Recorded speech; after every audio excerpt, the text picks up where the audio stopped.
Hello and welcome to today's video. If you've not seen me before, my name is Abby the Mindset Fairy and I'm here to help you guide your dreams into a reality. And if you have seen me before, then welcome back. So today I want to talk about how much of our dreams that we share with other people. So this is directly linked to the video that I did the other day, which was all about listening to our inner voice over the people around us. So please make sure that you also check out that video, as these two are two parts of the same story effectively. So what do I mean by how much of our dreams do we share?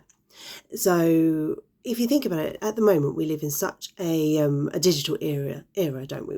We share everything that we do online, on various different forms of social media. We are always posting to say what's going on in our lives. If we're moving house, if we are in a relationship, if we're breaking up from that relationship, if we're single and ready to mingle, are we working on our health, on our fitness, are we changing our jobs? Everything we do, we tend to share online at the moment. And whereas that is a good thing, it is a good thing to share what you're doing, particularly when you're trying to connect with people that you don't see very often, family members. It's really important so that they know, because we can't keep giving everything in phone calls with people. So I'm not saying, and I'm not going to say that we shouldn't be sharing our lives online, and I'm not going to be saying that we shouldn't be sharing our dreams online either. But what I do want you to think about today is how much of your dreams you share.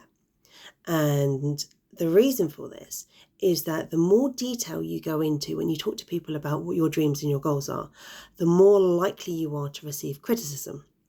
And the more likely you are to then start listening to that criticism and changing your dreams.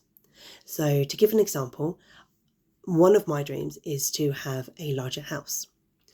The reason why I want to have a larger house is because my sister lives about 3 hours away with her family. And one thing that I've always wanted is to wake up Christmas morning with all of my family in the house. So that's me, my 2 kids, my mum, my sister, her husband, and their twins. I want us all to be able to wake up on Christmas morning together in the house and have that effectively that Instagram Christmas, that really nice family time, and actually have everyone together rather than us all waking up in our separate places and then trying to get together and cramming ourselves into a tiny little living room. So when I share that out and say that that's one of the things that I want a larger house to be able to do that, most people say, oh, that's really lovely. Oh, wouldn't that be great? Oh yeah, that's definitely achievable, getting a bigger house. It's definitely something you can work towards. Wouldn't that be so nice to do that? Now, everyone has their own perception as to what a bigger house looks like.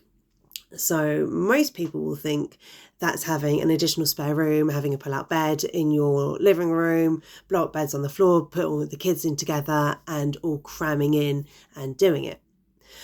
And that's lovely, but that's not my dream. So for me to be able to do that would be having a 5 or 6 bedroom house. So my kids can have their own rooms. Then I've got 2 or 3 spare bedrooms. So my sister and her husband, my nieces can share a room. My mum can have her own room, or someone could go in together so we could all fit. And to have a house like that would mean that I'd have that big living room with the fireplace and the big tree. I'd have the big formal dining set where we can all sit around together. That is my dream, to have that sort of living, that sort of house.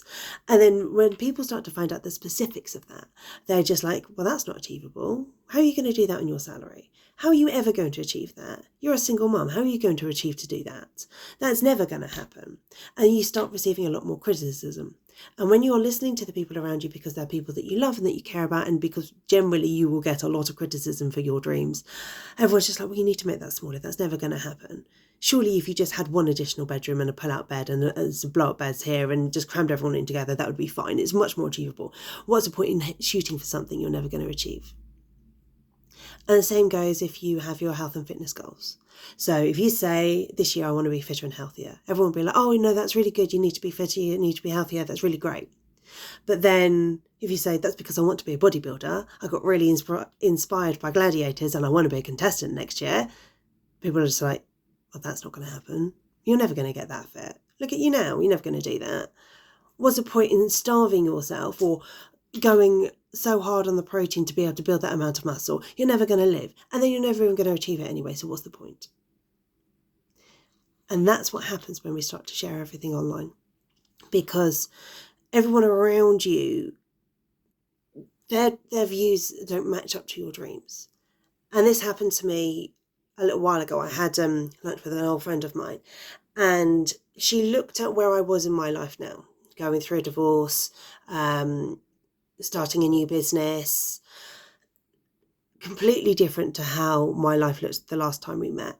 And she said, the problem is, Abby, what you do is you're so focused on your outcome of your dreams that you went after the wrong things to achieve it. Because if you just dreamt smaller, you could be more picky. And I thought about it and I was like, no, the way that I view it is that I made my dream too small and I settled. And that's why I'm starting again.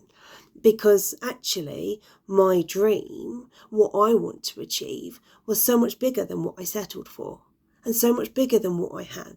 And that's why I'm starting again. And that's really exactly how it comes out with other people and their perceptions.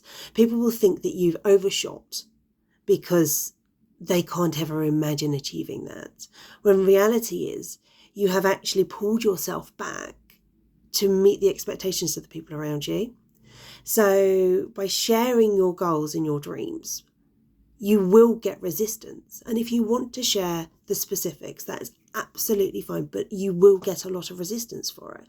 If you want to just give more of a general overview, then the people around you will be supportive, but really, do you need them to be able to say, well done?